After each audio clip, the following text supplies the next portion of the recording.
Notre Dame and Penn State are pretty identical football teams. There's not a whole lot that separates them except for one thing.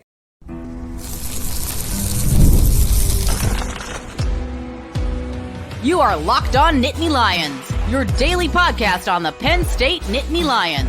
Part of the Locked On Podcast Network, your team every day. And as always, thanks so much for making Locked On Nittany Lions your first listen and watch every single day. My name is Seyko. I am your host of the show, and help me welcome back a very special guest from Pro Football Focus. That is Max Chadwick on the other side. He is the co-host of Pro Football Focus's college football show, and we are talking Penn State versus Notre Dame by the numbers, the impact of these recent injuries on both sides, and what the key strengths and weaknesses are going to be that decide this game. Today's episode is brought to you by FanDuel. Make every moment more. And from big upsets to game-winning drives, the NFL playoffs are better with FanDuel. New customers can bet just $5 and you will get $200 in bonus bets guaranteed. That's win or lose. Just visit FanDuel.com to get started.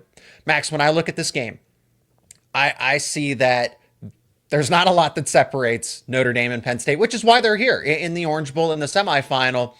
But there is one differentiating factor, and I've already talked about this in my individual preview episode, is the fact that Penn State is that much better of a passing team, and the analytics do lean Penn State more so than the market would here.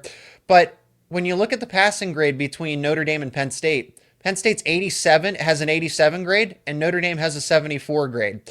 I think that's the difference here, but what do you say?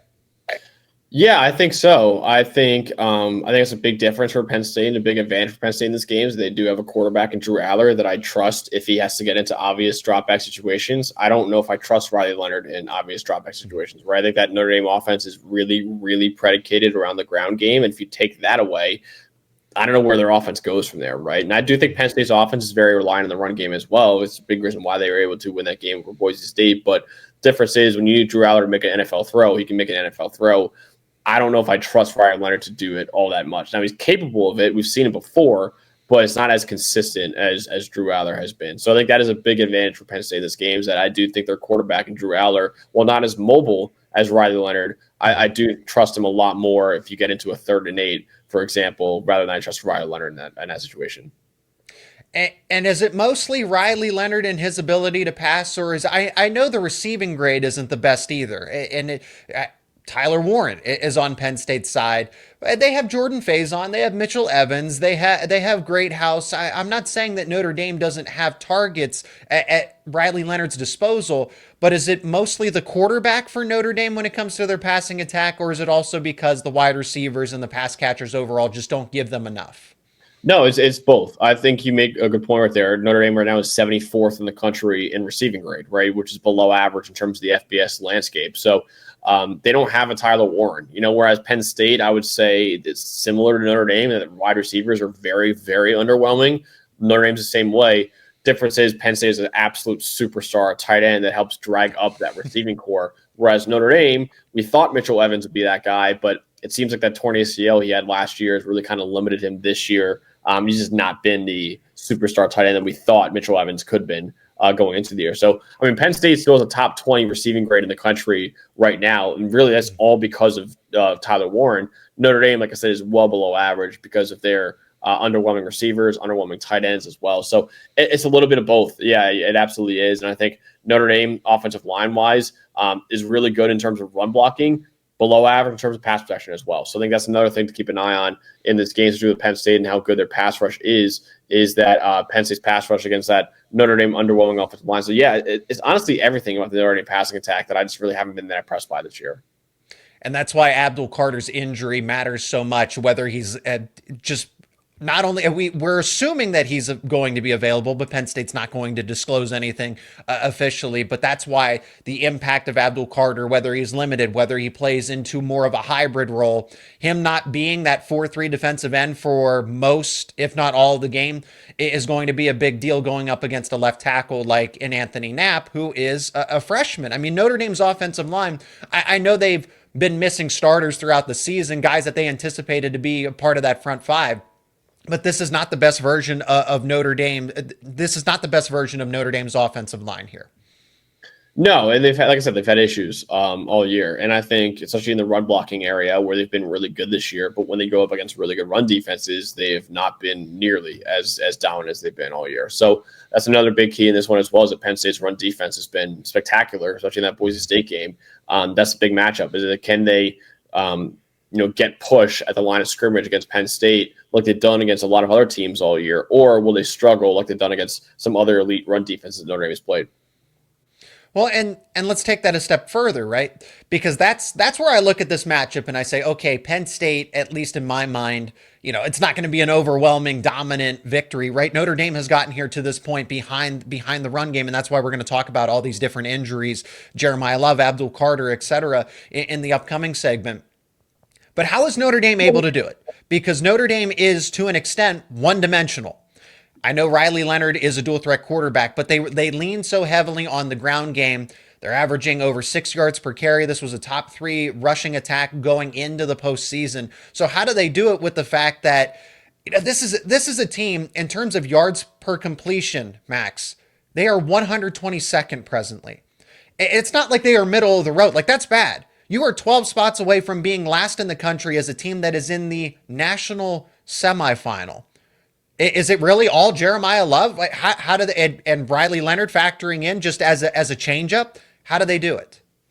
It's a little bit of everything, honestly. I think, like you said, they're one-dimensional in terms of their offense. I think that's kind of correct, but they're not one-dimensional in terms of the run game. And I think when you have a quarterback who's as mobile as Riley Leonard, it makes the defense's job very hard because not only to worry about Jeremiah Love, who in my opinion is a top 3 to 5 running back in the country, you got to worry about Riley Leonard, who's one of those rushing quarterbacks in the country. You got to worry about Jadarian Price, who's a really good number 2 running back as well. And then you got to worry about an offensive line, like I said, has really been kicking ass in the run game this year. Now, I know, like I said, there's I think 4 games where they played a top 25 run defense, and they've struggled blocking in those 4 games. They've still run the ball pretty well because of how good their runners are. But when everything's clicking, when their offensive line's blocking really well, which has been most of the year, and then when you have Riley Leonard, and we have Jeremiah Love, you got Jadarian Price, that's what makes an elite ground game, honestly. And when you're not just a straight-up handoff type of team where defenses don't have to worry about the quarterback, it's a lot harder for defenses to swarm to the football like Penn State did against Boise State. Like, Maddox Matson can run, but he's not a guy that you're going to have to account for every single play. Riley Leonard's a guy you have to account for every single play. So that's going to make it a little harder for Penn State's defense to not just say swarm to Ashton Jeanty. They can't just swarm to Jeremiah Love. They're going to have to keep account for 2 or 3 different players on the field at all times in that Notre Dame ground game, which is why it makes it so hard to contain, and why also the Notre Dame offensive line, if they're blocking really well, it makes it even that much harder to contain that elite run game, which is why I think Notre Dame's run game is going to be a bigger test for Penn State than Ashton Jeanty even was. It might sound crazy for a lot of people, but I think that is the big test for Penn State in this one. I think to an extent they can run a similar game plan to the way that they tried to stop Ashton Jeanty. Like you said, you can't necessarily swarm to the football. When you can't just swarm to Ashton Jeanty. You do have to account for the fact that Riley Leonard can pull the football at any time and take it to the house. Really, he can make a house call in any given play as well. Jeremiah Love being banged up. Now there is Jadarian Price. There is Aeneas Williams. It's not like there aren't guys for Notre Dame that can pick up the workload here if Love is limited and not 100%, and he's not going to be. But I look at that game against Boise State. It's a similar formula. It's a similar blueprint where you're going to have to put 6-7 guys in the box and win on the outside with man-to-man with A.J. Harris, Jalen Kimber, Zion Tracy. If they decide to go 3 wide receivers, Notre Dame likes to run 2-3 tight end sets. But Penn State can win the game this way with a similar defensive game plan that they had to Boise State. Yeah, I think they can. And I think they're going to actually – this is why I think this game is so interesting, because I think these are 2 teams that are kind of mirror images of each other, because Notre Dame, they run cover 1 at the highest rate in college football. And what cover 1 is you got one safety back there who's just roaming, which in Notre Dame's case is going to be Xavier Watts, who might be the best center fielder at safety in the entire country. He's an absolute ball hawk. And then otherwise you have man coverage across the board. And so really your corners are left on islands back out there. Penn State is probably going to be running a lot of that as well. And when you run cover 1 and you have man coverage across the board with only one safety back there, that obviously allows you to stack the box and stop the run. Penn State's going to probably want to do that a lot this year. And you've seen Penn State at times run a lot of cover 1 and just dare teams to beat them that way. If I'm Penn State, I'm probably running a lot of cover 1 in this game, honestly. I think I'm just trying to dare Notre Dame to beat them with their passing game and say, hey, if you make a throw, you make a throw, but we're going to make you do it. Because I think if they need to stack the box. I really do. I think they need to stack the box on Riley Leonard and Jeremiah Love and Jadarian Price, or else they could run wild. And Notre Dame, their bread and butter is that run game. Like I said, I'm more weary of Notre Dame playing cover one a lot against Penn State, considering how good Drew Allar has been. Penn State, I think I would play a lot of cover one and just dare Riley Leonard. If Riley Leonard beats you with his arm, so be it. But if he beats you with his legs, or Jeremiah Love beats you with his legs, or Jadarian Price, or the offensive line is beating you, that's on Penn State coaching, honestly, for just not being prepared, because that's really the bread and butter of Notre Dame. But if Riley Leonard has a legacy game and beats you that way with his arm, I would take that, honestly. It's like, hey, you know what? He just beat us. So I think that's kind of the game plan if I'm Tom Allen going into this game. It's like, hey, we're going to run a lot of man coverage in this game and just dare their underwhelming receivers and really an underwhelming quarterback in terms of throwing the ball to beat us that way. Notre Dame has been dealt some significant injuries. So has Penn State with Abdul Carter, but it's the quantity on Notre Dame's side. Will they be able to overcome that? We'll talk about it on the other side of this break. And today's show is brought to you by Game Time. Attending the new 12-team college football playoff games are an incredible experience that brings fans together like never before. And Game Time can help you attend those events. Game Time has a new feature called Game Time Picks. That makes getting tickets for these kinds of events even easier than before. It filters out all the fluff to show you only incredible deals on incredible seats, so you don't have to waste time searching through thousands and thousands of tickets. And if we look over at Game Time, you can go to the Game Time app or gametime.co and see tickets for Penn State versus Notre Dame in the Orange Bowl, the college football playoff semifinal. Game Time picks are already listed right in front of me. There's a super deal club section, section 226, row 8, all in pricing, so no surprise fees at checkout, $508 if you're just looking for the lowest price on tickets. Upper end zone, section 308, row 26, all in pricing, $280 per ticket. Take the guesswork out of buying tickets with Game Time. Download the Game Time app, create an account, and use promo code LOCKEDONCollege for $20 off your first purchase. Terms apply. Again, create that account.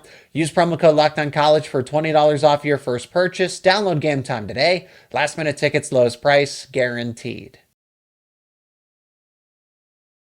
Jeremiah Love is banged up, and that's not the only big injury here for Notre Dame. You can add in Riley Mills dealing with the season-ending injury, best pass rusher arguably for Notre Dame, in addition to someone that is going to fly under the radar here in terms of overall value, but Cooper Flanagan. Let's talk about the offensive injuries that Notre Dame has been dealt recently. Impact players for the semifinal. Jeremiah Love's going to play. He's going to be limited. He's going to be on a snap count. But Cooper Flanagan, part of the reason why Notre Dame has so much success, and Max, I know you're going to agree with this, is the fact that Flanagan is a willing and able additional blocker. So Notre Dame being able to run 2-3 tight end sets, it's not only Mitchell Evans, it's Flanagan's ability. And I know there's Raritan. Raritan's going to see a lot of run in this game. But Notre Dame won't be able to do the same types of things that they want to with its ground game and be as physical, because a guy like Flanagan's going to be missing. Jeremiah Love is going to be limited. So you don't get you just don't get the best of the best for the Fighting Irish when it comes to their bread and butter. Yeah, that's significant injuries, and Cooper Flanagan is a guy that is important to them. Maybe not as much as a receiver, but he's a guy that's, like you said, is gonna help out as like a third offensive tackle in a lot of ways when they run 12 personnel out there with one running back and 2 tight ends. So yeah, him being out is huge, honestly. So that is big, but I think Notre Dame can survive. Honestly, a run blocking tight end is important, but it's not like critical. So I do think Cooper Flanagan is a loss for sure. It's something to keep account for if you're Notre Dame and Penn State, but I don't think it's a critical one that's going to completely derail an entire game plan or anything like that. With Jeremiah Love being limited, what does Jadarian Price give? What does Aeneas Williams give that they can at least make up for the fact that and Riley Leonard's going to be utilized more? How big of a loss is it for Notre Dame, the fact that Jeremiah Love is going to be on a limited in his snap count and probably limited in his ability? Yeah, I like Jadarian Price and I like Aeneas Williams, but like I said, Jeremiah Love, in my opinion, is the best running back in college football going into next year. Honestly, I think he's a top 3 to 5 running back this year. Just how good he is. Yeah, he is. Him even being limited is a major loss for Notre Dame. So you want that guy at full health because he is probably their best player overall, honestly, on the entire team, I would argue. So Jeremiah Love is a special football player. Like I said, he's going to be my number one running back in the country going into next year. So you need that kind of guy in this kind of game when you're going to have to run the ball a lot and you're going to want to run the ball a lot. You obviously want your superstar running back to be out there. So I do love Ja'Marr Price. I think Riley Leonard, like I said, is a great runner as well. But not having a guy like Jeremiah Love fully healthy in this game, that could be a significant loss from Notre Dame. And then the defensive side of it. Notre Dame's defense is the reason why it can lean on its ground game, play ball control, time of possession, things that Penn State really wants to key in on. And we'll talk about Abdul Carter in this as well. But I want to focus on the fact that Notre Dame is going to be, at least they have an uphill battle now with Riley Mills being out. And that happens in the middle of the postseason. It's different when you have a season-ending injury and you're able to adjust, right? Penn State's dealt with that. Alonzo Ford, KJ Winston, their defense could be so much better, but they've dealt with those changes because of over time. It's the same thing with a guy like Morrison for Notre Dame secondary. They'd be that much better, but he's been out for the entire season, so there's really nothing to adjust to. It's the fact that on the fly, you were dealing with significant injuries in this moment in time. Riley Mills, best pass rusher that's been described for Notre Dame, and then Howard Cross, overall the best defensive tackle for Notre Dame. If Howard Cross isn't able to give you that same type of impact, where is Notre Dame's pass rush? Where are those impact plays going to come from on their defensive line? Yeah, I think pass rush wise, you start turning to RJ Oben, who had a great game against Georgia. He honestly might have been the best player on the field for Notre Dame in that one. He was terrific. He had the strip sack late in the first half against Georgia that led to the touchdown for Notre Dame. That's critical. So that's probably the edge defender for Notre Dame. But on the inside, if you lost Riley Mills already and you lost now Howard Cross, I don't know what exactly his status is. I know he went down with that ankle injury they kind of had earlier in the year too. It seems like he tweaked it in this one against Georgia. But yeah, those are two guys that are critical because they're two terrific defensive tackles. You already lost Mills for the season. Cross could be out for this game. So it's huge, honestly, when you have two guys like that, especially when Penn State and how much they have been succeeding in terms of running the football, especially downhill. You need guys like Howard Cross from Riley Mills to plug that up. So we'll see what the depth looks like from Notre Dame at D-tackle with Mills out and Cross potentially out or even at least limited. But yeah, it definitely, those are two big losses for Notre Dame on the interior defensive line for sure. For Penn State, Abdul Carter, superstar defender. So this is, I don't want to frame it as an eye for an eye, but that really is that case. And it's just unfortunate circumstances. I really wish Notre Dame had all of its players available, as many of its players available going into this one, right? We want a Penn State, win on this show. But the point being is that I want Penn State to beat Notre Dame as its best version of itself. Same thing with the other, I want Penn State to be at its best self going up against the Fighting Irish here. Abdul Carter is at least trending in the right direction. It's 50-50. Nothing's confirmed at this point in time. But if he does play, it will be similar to Jeremiah Love, where he will be on a snap count. He will be limited, and I think there's going to be a hybrid role because with an upper body injury like that, Abdul Carter's versatility being that he can be a stand-up pass rusher, he can drop back into coverage as a linebacker. I think his job is basically going to be a quarterback spy against Riley Leonard, and honestly, that might play into the favor of Penn State because you have Amin Vanover, you have Smith Vilbert as backup veteran defensive ends that can at least give you something. It is a drop off from Abdul Carter to Amin Vanover, Smith Vilbert. That's not being critical of them. It's because Abdul Carter is a superstar. But now you have players that can still give you impact plays while using Abdul Carter in this new rule that maybe Notre Dame, there's not a lot of tape of it since his sophomore and freshman films, and Tom Allen being the first-year defensive coordinator. Yeah, I think, Abdul Carter, again, he and Tyler Warner are the two best players in Penn State. I don't think there's even any debate as to who the two best players in Penn State are this year. And Abdul Carter is pretty clearly the best defensive player for Penn State this year. So him going down, and hopefully, I know he keeps posting the Darth Vader picture every single day now at this point, which I think is very funny. But yeah, I think him going down is big. If he's limited, that's another huge injury, as like akin to a Jeremiah Love type injury, honestly, where it's just that kind of impact. But like I said, if he can at least play a spiral against Riley Leonard and keep him contained, and then the other Penn State defensive players just focus on stopping Jeremiah Love and Jadarian Price, that's very valuable still. And I know Abdul Carter, in terms of how good he is as a pass rusher, is critical, and maybe still on third down, he could put him in for those plays as well, just to get and try to get some kind of pressure on Riley Leonard. But yeah, I think Abdul Carter is a guy that is obviously a superstar and is going to be probably a top 5 or top 10, at least a top 10 pick in the NFL draft this year. And having him out there at all, especially as a spy for Riley Leonard, like you said, that would be a very, very valuable thing for Penn State's defense to have in this game. You mentioned Notre Dame's defensive line and just how good it is. They're still going to get production one way or another, and they showed that against Georgia. Georgia has a good defensive line.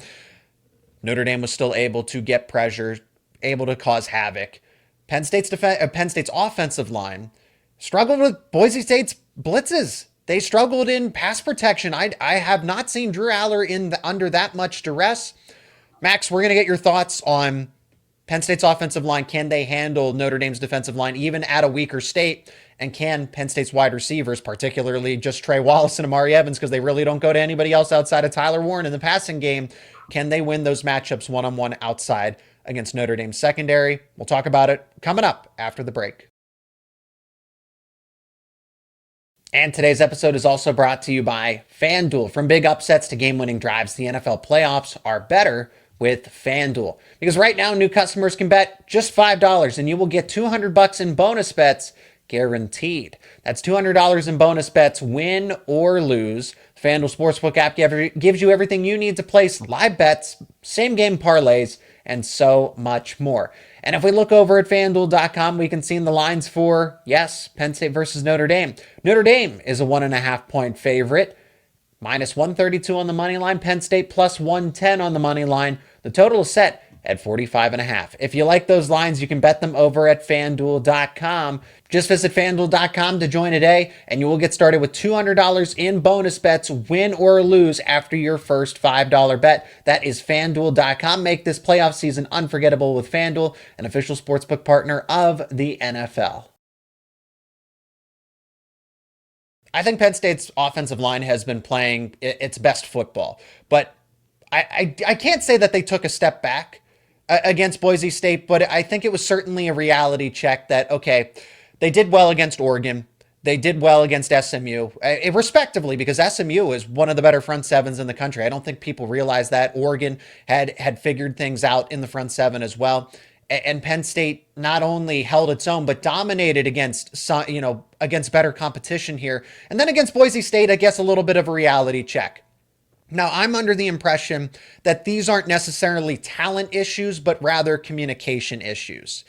When it comes to Notre Dame's defensive line versus Penn State's offensive line, is it significant in terms of the numbers, Max?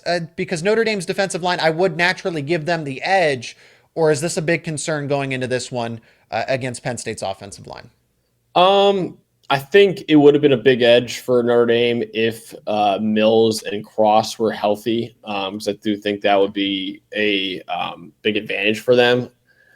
I still think Notre Dame's defensive line probably has the overall edge over Penn State, especially with just how much they blitz, honestly, and mentioned how Penn State really struggled to protect them against the blitz against Boise State and have kind of all year, honestly. That is a communication issue, honestly, because that is a thing where if you have more than 4 guys rushing the passer, you at least have one-on-one matchups. If not, you're shorthanded, right? So you got to communicate and say, okay, who's getting who, and Penn State's offensive line just hasn't really done a good enough job of doing that, honestly. So it is going to be – I still think Notre Dame has the advantage, even with the injuries to Mills and Cross, but it definitely does help Penn State's offensive line that those two are not either not playing or not fully healthy in this one. So, yeah, it's going to be interesting. I do think R.J. Obin against Penn State's tackles will be a really interesting matchup as well against Drew Shellen out there and Nolan Rucci. But, yeah, I do think, I think Penn State's offensive line – overall, it's going to be a really interesting matchup because I do think it's an easier matchup now with Mills and Cross banged up. But at the same time, I still think the Fighting Irish probably have a little bit of an edge there.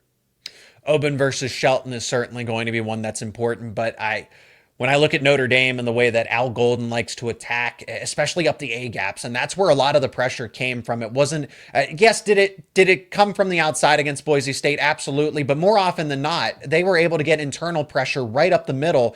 Seeing Nick Dawkins chase down the free rushers at Drew Allar, and if that's going to happen against Boise State, Notre Dame is certainly going to make you pay for that, because Boise State had 51 sacks going into that game. But if they can do that and have that kind of success against Penn State, Notre Dame's certainly going to have success with it as well.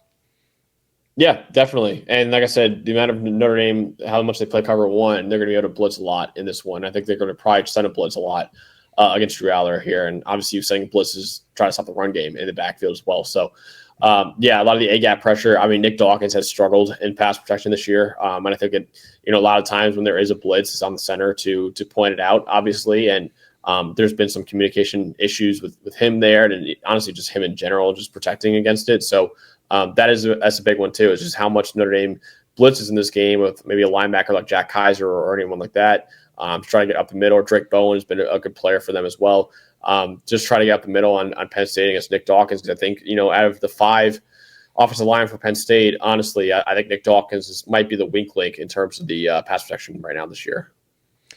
Let's finish with Penn State's wide receivers, because with Xavier Watts, and I imagine that Aiden Schuler is going to get some coverage by proxy. A lot of attention is going to be focused on Tyler Warren, meaning that Trey Wallace and Amari Evans, Penn State really hasn't gone to a lot of wide receivers outside of those guys in the Big Ten Championship and SMU. The workload has really... They shrunk the workload for Penn State's pass catchers outside. Tyler Warren's going to handle 75% of it. Trey Wallace and Amari Evans get the remaining parts. Luke Reynolds is coming on strong, but he's not a focal point in this offense. Maybe he does get some more catches based on all the coverage, all the attention for Warren and the wide receivers. Now, in terms of Pro Football Focus grades, Max, when it comes to Hobbs, when it comes to Gray, Wallace is the better receiver overall in this matchup against the cornerback. Now the eye test says that this is going to be a battle all day long, and I still lean Notre Dame's defensive backs. But is there at least hope that Penn State's wide receivers can do something just to take pressure and off of that Tyler Warren Drew Allar connection, so that it's not just all Tyler Warren or nothing, that Trey Wallace and Amari Evans or Julian Fleming gets factored in, Liam Clifford, somebody else, maybe it's Singleton and Allen. There needs to be, I keep saying there needs to be a fourth option in the receiving game to offset some of that pressure. Yeah, I think Trey Wallace is probably going to be pretty big in this game. And like I said, Notre Dame runs man coverage basically 60% of the time, which is an incredibly high rate, because usually most defenses run zone coverage most of the time, over 50% of the time. So it's on Penn State's receivers to separate in this game. And like I said, they run a lot of cover one, which means they'll be on islands, really. So there is opportunities there for Penn State to separate and get open. But honestly, Ohio State ran a lot of cover one, too, against Penn State, and they couldn't get open. Now, I'm not saying Notre Dame's corners might be as good as Ohio State's corners, even though Ohio State's corners actually kind of struggled at times this year. But Penn State's receivers have struggled to separate all year, and that's not a new thing at all. It's going to be on Tyler Warren again in this game. And I think, a lot of people are looking at Xavier Watts. It's really not Watts' job that much. It's actually been more on Aiden Schuler to be the guy to cover tight ends. And they allow Watts to, like I said, be the center fielder as the cover one safety, just to roam back there and try to make a play on the football, because it's what he's really good at. Schuler is the guy who's actually guarding Tyler Warren, I think, a lot in this one, in addition to the linebackers as well. So, they're going to run a lot of man coverage across the board, not a lot of safety help across the board either. So there is opportunities there for Amari Evans and Trey Wallace to make plays, but they've got to separate, and they've got to be able to separate, which is something they haven't really done a great job of all year. So we'll see if they can do it against Notre Dame, but I'm a little pessimistic about that. I think it's going to come down to Tyler Warren once again. We'll finish with this just briefly. Scoring, it seems like Pro Football Focus, this has it trending that it's going to be over the total. I'm not saying by a lot. The market total is 46.5. I think this is projected at 47, 48 points, 47.5 in between. Do you like this as being, more points because of just how much focus is going to be on the defenses throughout the week? And how can we attack them? How can we how can we penetrate? How can we break through? Or is it going to be a defensive struggle? I say 24-20 Penn State. I've gone on the record already saying that. But How do you look at this when it comes to the overall amount of points in this game? It's gonna be low. I think it'll go under. I think it'll be very similar to the Notre Dame Georgia game. I had Penn State 21-20. I think it's a coin flip. I don't know who's gonna win this game. I think these are two extremely similar teams in a lot of ways. Why I picked Penn State ultimately was I do think Drew Allar is a much better passer than Riley Leonard right now. That's a big advantage for Penn State in this game. There are going to be a lot of third down and obvious passing downs in this game. So Drew Allar's got to come up big there, and I think he will. But at the same time, I think Notre Dame's secondary has got a big advantage over Penn State's at least wide receivers in this one.